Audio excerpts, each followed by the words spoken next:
Alors, on va donner la parole à Splan. Il faut connaître Splan parce que c'est un site d'enquête qui s'est imposé très vite par des enquêtes exceptionnelles qui ont été reprises du reste par beaucoup de médias nationaux et qui s'est spécialisé pour nous raconter les ravages de l'agro-industrie en Bretagne et sur les diverses collusions entre élus locaux, FNSEA et lobby agricole. Je vous conseille également la newsletter de Splan, parce qu'on y découvrait, par exemple, samedi, on pouvait lire comment Antoine Armand, vous ne connaissez peut-être pas, mais c'est notre nouveau ministre de l'économie et des finances, est un relais dévoué du puissant lobby du cochon. Voilà Pierre-Yves Bulletot qui va... J'ai donné le scoop, fallait pas? Ouais, c'est dans votre newsletter. C'est ça. Donc, qui poursuit? Pierre-Yves Merci Bulletot. François. Merci. Alors chez Splan, on n'a pas 2,20 € à mettre dans le JD News, mais on a des bénévoles qui achètent des bouquins et c'est grâce à ces bénévoles que j'ai exploité honteusement que je vais pouvoir vous faire ce petit speech.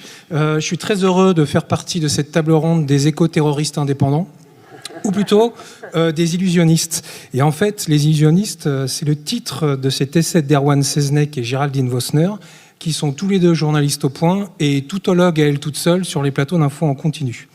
Et en fait, en quoi il est remarquable, ce bouquin de Géraldine Vosner et d'Erwan Seznec, c'est qu'il décrit à merveille la guerre des récits qui se joue aujourd'hui au quotidien pour nos médias, donc pour nos sources, donc pour nos auditoires et donc pour l'intérêt général et en fait pour vous.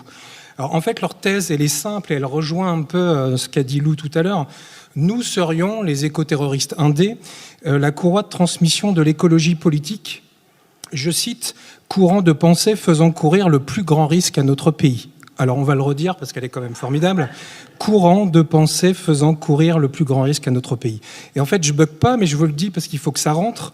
Il faut bien qu'on garde ça dans un coin de notre tête, surtout, comme tu l'as dit François, quand on réalise des enquêtes sur l'enfer que vivent au quotidien les riverains des mastodontes de l'engrais ou de la pétrochimie, comme récemment nous l'avons fait à la Timac à Saint-Malo, ou encore récemment à Total Energy à Saint-Nazaire. Il faut que ça rentre dans notre tête de pioche pour éviter que nos travaux conduisent à des impacts concrets, comme justement la condamnation de la Timac Agro le 27 février dernier par le tribunal de Brest. Ce géant des pesticides a notamment été reconnu responsable de préjudice moral au titre de 5 associations environnementales bretonnes, 5 assos sans qui nous, Splan, n'aurions pu révéler ces rejets d'ammoniac à Saint-Malo jusqu'à 15 fois supérieurs à la législation en vigueur. Alors certes, on va rester modeste, les éco-terroristes indés. La Timac a été condamnée à quelques dizaines de milliers d'euros quand la Timac réalise 4,1 milliards par an.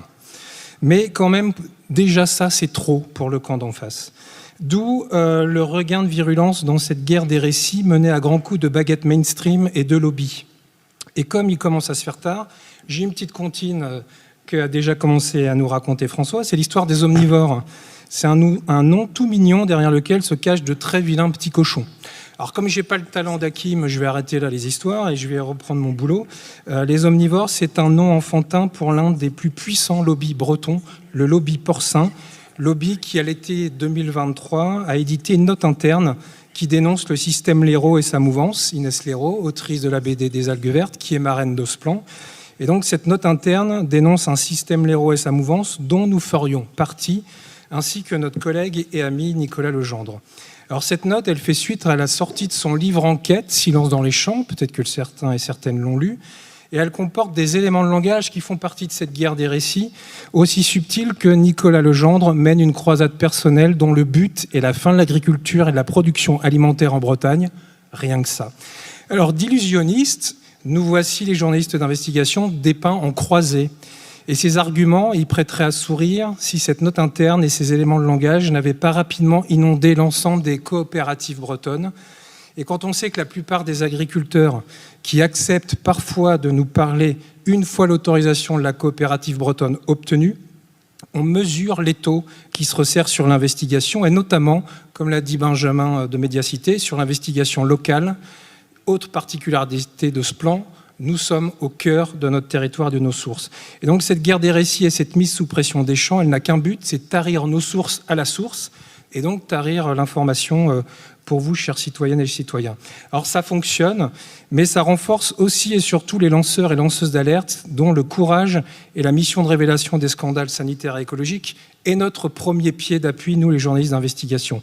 Et je pense là à ces groupes de Brestoises qui nous ont contactés au sujet des implants Essure, des implants contraceptifs, interdits un peu partout dans le monde et très tardivement en France, des implants aux effets secondaires délétères.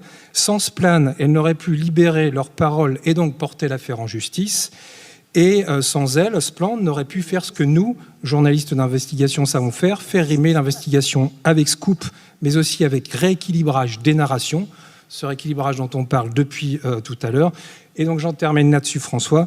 Un petit scoop tout chaud, tout frais, qui est dans notre newsletter de samedi. Suite à la crise agricole du début de l'année, certains parlementaires ont voulu apporter des réponses à cette crise. C'est le cas d'Antoine Armand, un petit jeune député macroniste de Haute-Savoie, qui a organisé un colloque le 14 mars dernier intitulé « L'avenir de nos agriculteurs et de nos entreprises alimentaires ».